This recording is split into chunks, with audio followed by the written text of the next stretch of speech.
Capítulo 4 de Mateus a seguir, versículo 1. Então foi conduzido Jesus pelo Espírito ao deserto para ser tentado pelo diabo. E tendo jejuado 40 dias e 40 noites, depois teve fome. E chegando-se a ele o tentador, disse: Se tu és o Filho de Deus, manda que estas pedras se tornem em pães. E ele, porém, respondendo, disse: Está escrito: nem só de pão viverá o homem, mas de toda a palavra que sai da boca de Deus. Então o diabo o transportou à cidade santa e colocou-o sobre o pináculo do templo e disse-lhe: Se tu és o Filho de Deus, lança-te daqui abaixo, porque está escrito: aos seus anjos dará ordens a teu respeito, e tomar-te-ão nas mãos, para que nunca tropecem em alguma pedra. Disse-lhe Jesus: também está escrito: não tentarás o Senhor teu Deus. Novamente o transportou o diabo ao monte muito alto, e mostrou-lhe todos os reinos do mundo e a glória deles, e disse-lhe: tudo isso te darei, se prostrado me adorares. Então disse-lhe Jesus: vai-te, Satanás, porque está escrito: ao Senhor teu Deus adorarás, e só a ele servirás. Então o diabo o deixou, e eis que chegaram os anjos e o serviram. Amém? Pode se assentar nessa noite, em nome de Jesus. Irmãos, eu fico muito feliz com essa verdade, porque Jesus venceu o diabo aqui com essa palavra: está escrito. Se está escrito aonde? Nas Escrituras. É através dela que nós vencemos todas as potestades e toda a força maligna. Assim como o irmão David Lucas disse aqui: jovens, já vencestes o maligno. Por quê? Porque a palavra de Deus, o está escrito, habita em vós. E quando ele vem, você tem o poder e a capacidade de dizer: está escrito. E ele não pode de maneira alguma atingir a sua alma, porque ela está cercada de escudos, e o maligno não pode atingir o seu coração, porque você sabe que a palavra de Deus é inspirada por ele. Quando eu morava no sítio aqui na linha 4, eu lembro do meu avô, que levantava cedo, pegava um saco, colocava nas costas com algumas coisas dentro, ia para a roça, para a lavoura de milho, e lá na lavoura de milho ele começava a cuidar, e ali tinha uns macacos que vinham dar prejuízo na lavoura de milho dele, e ele então tacava pedras nos macacos e dizia: sai para lá, bicho. Pegava a bengala, batia nos cachorros: sai para lá, bicho. E aqui eu lembro, nesse texto, que Jesus falou 3 vezes para o diabo: sai para lá, bicho, sai para lá, bicho. Ele deu um chega para lá, uma bengalada bíblica todas as oferendas malignas. E eu lembro aqui, eu trago a atualidade: nós jovens devemos ter esse mesmo ímpeto, porque há um bicho 24 horas rodeando, caçando a quem possa tragar, e nós devemos ter esse ímpeto de dizer: sai para lá, bicho, aqui não é seu lugar, aqui na minha vida não é o seu lugar, eu sou servo de Deus. É essa a verdade. E aqui, irmãos, eu vendo, quem é que não é tentado? Quem é que não passa por tentações? Eu sou tentado, você é tentado, nós somos tentados por pensamentos, nós somos tentados por ações: eu faço ou não faço, eu deixo de fazer. Nós somos tentados por palavras: eu não vou aguentar, eu vou ter que falar. Nós somos tentados às vezes por algumas coisas: eu não vou levar essa para casa. Somos tentados a dizer alguma coisa, somos tentados na nossa relação, seja ela familiar, seja no casal, o cônjuge, é tentado 24 horas, somos tentados, as tentações estão ao nosso redor. E eu digo e confesso, nós jovens, aqueles que antigamente tinham uma vida, vamos supor, não eram evangélicos, viviam no mundo, são mais tentados hoje do que quando viviam no mundo, porque no mundo ninguém é tentado. No mundo, eu mesmo quando vivia lá no mundo da perdição, nós procuramos as tentações, caímos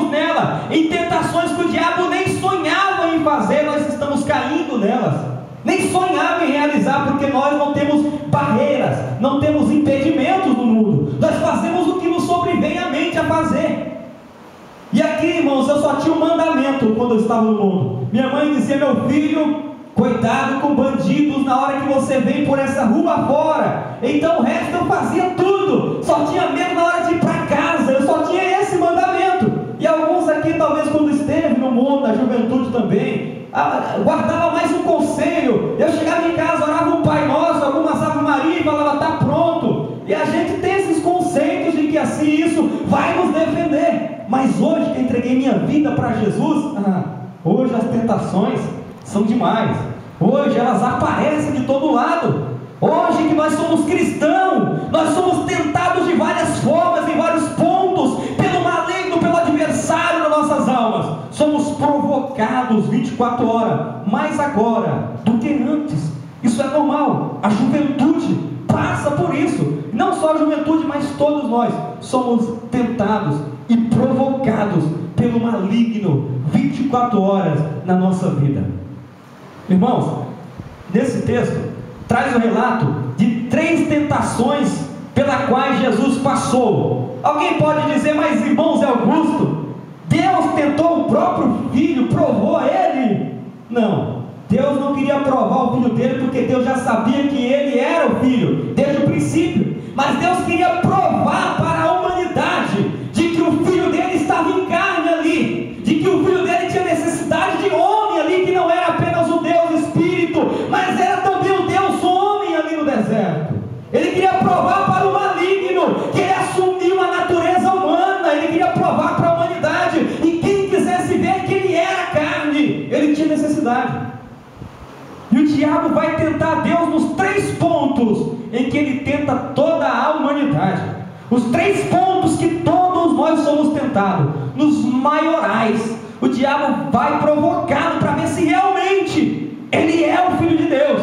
Vamos ver. E a primeira tentação do diabo é essa. Ele quer uma demonstração: você é o Filho de Deus, me mostra se tu és o Filho de Deus. Eu quero ver.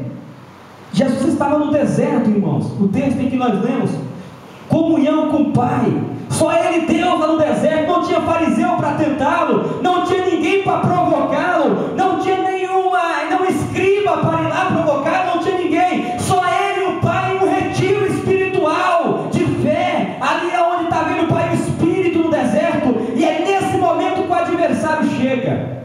Talvez nós pensamos que nós somos tentados somente quando estamos lá no mundo, que é preciso ir lá para Colorado, para a praça, para ser tentado lá no meio da orgia da festa. Não, ele estava no deserto, numa ênfase, numa estação espiritual elevadíssima, e aí apareceu o maligno. Nós somos tentados, não é só lá dentro da igreja você é tentado. Alguém provoca, te dá um cutucão, e olha aqui, e aí como foi lá, tentando tirar a tua atenção. Alguém liga para você no meio da mensagem, no pátio da igreja, surgem tentações. Em congresso de festa nós achamos que não, que agora nós somos tentados, porque eu estou debaixo da proteção de Deus. E é aí que surge tentação de ir no banheiro, tentação de fazer um tanto de coisa, e a tentação de que eu não sei o que está acontecendo comigo, que é isso. E depois nós vamos ver que é tudo tentação no lugar em que nós estamos, porque só é tentado quem está nos caminhos de Deus, que quem está no mundo não é tentado. E essas tentações vêm para nós. É isso o que estava acontecendo ali no deserto. Jesus estava lá, acabou de sair do Jordão. João Batista batiza ele, a multidão olha para ele, todos estão olhos afitos nele. De repente ele começa a andar, e o Pai abre os céus e diz: este é o meu Filho amado, em quem eu tenho prazer. E o Espírito desce em forma de pomba sobre ele, um ato fenomenal, profundo de amor. E agora ele está no deserto. O momento de glória ficou para trás, agora ele está no momento de deserto, sozinho, e o diabo aparece. Nesse momento, a Bíblia diz assim: tendo Jesus fome, e ele teve fome. Ele não perguntou assim se ele estava com fome, ou se ele queria comida. Falou assim: ele teve fome. O diabo apareceu. Ele aparece, irmão, nesse momento. O momento em que você está com fome, é o momento que ele aparece com a bandeja dele para você. Essa fome aqui não é Essa fome é fome física, que todos nós sentimos e precisamos. No momento da carência, você tem carência de alguma coisa, você está precisando, o seu corpo físico está debilitado, naquele processo ele aparece. Você tem fome, ele te dá a bandeja. Naquele momento em que você mais precisa de alguma coisa, uma porta aberta, você carece de um milagre, ele vem e aparece com as bandejas dele para tampar e criar um atalho para você ali. Ainda mais para a juventude, é o que ele mais faz. Eu gosto de contar uma história, que tinha uma jovem, ela veio para a igreja e animada, porque tem pessoas que é assim: pai, eu parei de fumar pelo Senhor, parei de beber, eu larguei tudo, larguei o mundo, pela tua palavra e para te seguir. Eu vim aqui, ele começa a reivindicar, o diabo joga para ele: você está no deserto, rapaz, largou tudo, você tem direito a um pedido para Deus. E ele olha, a jovem olha e fala assim: pai, eu larguei o Fabrício pelo Senhor, ele não era crente, mas eu quero que o Senhor transforme o Lucas agora em pão. Tem como? Ele quer reivindicar um direito. Transforma ele em pão, faz um milagre, eu tenho esse direito. Ordena que é a religião do momento. Ordena que vai acontecer nada, é da vontade de Deus. É Deus quem faz. Ordena que as pedras virem pão agora. Você tem crédito, você está jejuando, você está consagrando. Tu não é o filho de Deus, sai dessa prova. Tu não é o filho de Deus, para que essa vida de pobreza, miséria e enfermidade, rapaz? Ordena que Deus tem que fazer. É a provocação maligna. Ele vem com a bandeja para tirar você da comunhão com Deus, para tirar você da sua comunhão espiritual e elevação divina. E tem outros que falam assim: ó, meu Deus, eu larguei um tanto de pecado, eu pecava demais, mas esse pecado aqui o Senhor vai ter que aturar, afinal de contas, eu sou teu filho, o Senhor me ama, e olha esse aqui só, esse aqui não vai ter problema, eu vou abraçar esse pecadinho aqui, eu já larguei um tanto, esse aqui eu quero. Ele não quer abandonar, ele eu tenho direito, pelo menos esse aqui. E se a pessoa acha que Deus ama ele por causa de um pecadinho que ele tem escondido ali e ninguém vê, Deus não te ama, porque se Deus te amar, ele vai trazer o teu pecado à tona, para te colocar no caminho, porque a Bíblia diz que o Pai corrige o filho que ama. Ele não te ama se você acha que ele está acoitando o seu pecado negativo, você está no caminho da perdição. Ele te ama se ele te pegar o seu pecado e trazer à tona uma vida de santidade, mostrar que você não pode trilhar por esse caminho, tirar das garras do maligno e colocar no deserto espiritual com ele. Aí ele te ama de verdade. Essa é a provocação do maligno, provocação física. No momento em que você está sozinho, no momento em que você precisa de uma ajuda, no momento em que a sua carne está fraquíssima, debilitada, porque Jesus o que mais queria naquele momento era sair do deserto e ir para a casa de Maria, quem sabe comer e beber uma água, quem sabe fazer algo, deitar e descansar. E o diabo fala: vamos torar aqui um atalho, transforma a pedra em pão aí no deserto.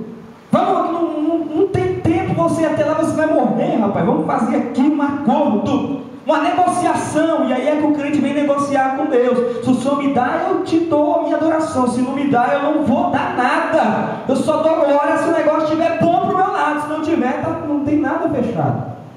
Aí nós fazemos o deserto, eu não adoro, eu só adoro na bonança. Só quando o Jordão abre, quando os céus, a voz vem de lá de cima e confirma. Então é aqui que Deus quer nos provar, para ver se realmente nós estamos com Ele abandonando o mundo. E aí que você tem que dizer quando essas tentações vierem, porque Jesus disse: orai para que não entreis em tentação, porque a carne é fraca, ou seja, o espírito está pronto, está comigo, mas a tua natureza ela vai te pedir carência, o inimigo vai vir, e se você não tiver em oração, a sua alma vai clamar o que você quer, a necessidade, porque a alma nos trai, a alma fica: eu quero, a alma quer massagem, a alma quer xingar você, a alma fica: eu não aceito, a alma não gosta. Mas se a sua alma tem que estar submissa ao Espírito de Deus e tem consciência de que Deus tem o melhor para você. Glória a Deus. É a verdade de Deus. E a terceira e o segundo ponto da tentação, ela é um pouco mais elevada. É a tentação em que ele diz: chegou diante de Jesus, tirou ele do deserto. Diz a Bíblia que ele tira ele do deserto, leva para o pináculo do templo da cidade santa, lá em Jerusalém. Era o Maracanã da terra do Brasil, era o lugar de destaque da mídia, da cultura judaica, onde todos os olhos do planeta da época espiritual estavam voltados para Jerusalém, o lugar do sacerdote, o único lugar da terra em que Deus falava com um homem só, que entrava no Santo dos Santos. Então ele pega e leva Jesus para lá para cima e olha para baixo. A multidão que estava lá de Roma, da Cilícia, da Capadócia, de todo lado do mundo estava ali embaixo. Ele olha para baixo e diz: olha, pula daqui abaixo, pula daqui. Está escrito que os teus anjos dará ordem aos teus anjos ao teu respeito, e ele virá, te pegará pela mão e te livrará das pedras. Em outras palavras, pula-te daqui para baixo, e todo mundo verá o Messias vindo, e os anjos usando paraquedas te segurando. Todo mundo verá você saltando daqui, e você nem precisa de anjo, você pode flutuar, porque você tem poder para isso, e todo mundo se curvará e dirá: o ministério do Messias virá, e você não precisa morrer, nada. Era isso que o diabo queria. Apareça. É isso que ele usa com nós. Marketing pessoal. Eu quero aparecer. E aí o diabo vem nesse ponto da aparência, subir no pináculo. Ele usa isso. Rapaz, quem não quer ser reconhecido pelo mundo? Quem não quer ter um nome elevado? Quem não quer ser uma pessoa conhecida, uma pessoa de bom nome? Mas muitas vezes ele não soa para chegar lá, ele quer um atalho. O diabo dá esse atalho para colocar ele na mídia, do dia para a noite. Eu te dou o que você quer fama, o mundo te conhecerá. E aí vivemos numa espécie de Big Brother espiritual, que vale tudo ali, e nós entregamos ao diabo, e queremos que ele nos coloque lá com a ajudinha dele. É isso que acontece, o nome provoca isso. A pessoa quer chegar lá que vale tudo, quer de todo jeito o nome, a cidade tem que me conhecer, todos têm que me conhecer, e aí se afunda no tanto de coisa. Das dívidas a outras coisas, ele vai só descendo para ter alguma coisa, um nome. Ele luta, e o diabo abre um negócio com ele, uma política suja, e ele aceita. E aí ele vai ver, ele esborracha no chão, e o anjo não segura nem nada, porque ele tentou. E aqui é que está, irmão, a verdade bíblica. Nós jovens sofremos muito isso. Jovens gostam às vezes de vestir uma roupa, eu quero aparecer, eu quero ser lá na igreja mais bonita que tem lá, eu quero colocar uma melancia na cabeça, eu quero mostrar. E nós sofremos a adolescência, às vezes na escola, eu quero mostrar na escola para minhas amiguinhas. Eu conheço muito isso, já passou, alguns jovens viram uma cambalhota para todo mundo ver, eu estou aqui, e para jovem passa, dá um cascudo nu e quer aparecer. O diabo sabe disso, que nós sofremos desse negócio de querer nome. E aí é que ele entra e oferece as bandejas dele para nós. Pula daí, você vai ter nome, você é filho de Deus, ungido, todos vão ver você e vão te admirar, rapaz. Alguns jovens ainda falaram assim: meu pai é crente, meu avô tinha uma intimidade com Deus, e eu sou Jacó. Meu avô Abraão era amigo de Deus, orava. Isaac era meu pai, e eu sou Jacó, o enganador. É desse jeito muitas vezes que acontece. A intimidade que o meu pai tinha, eu me estribo nela e me seguro, e eu não busco a minha própria. É o que acontece na nossa geração. O que tem acontecido é com isso. Meu pai era pastor, e eu prego a palavra, e hoje eu ouvi esse de um pregador pregar meia hora e não falar o nome de Deus na pregação, só filosofia de livro. E isso, onde nós estamos indo com essa geração, esse mundo? Não estamos fugindo do propósito divino. E é isso, apareça, mostra sua cultura, sua intelectualidade para nós. E o diabo aproveita disso e esnoba. Eu conheço jovens, irmãos, jovens, nascido na igreja, filho de crente, e eles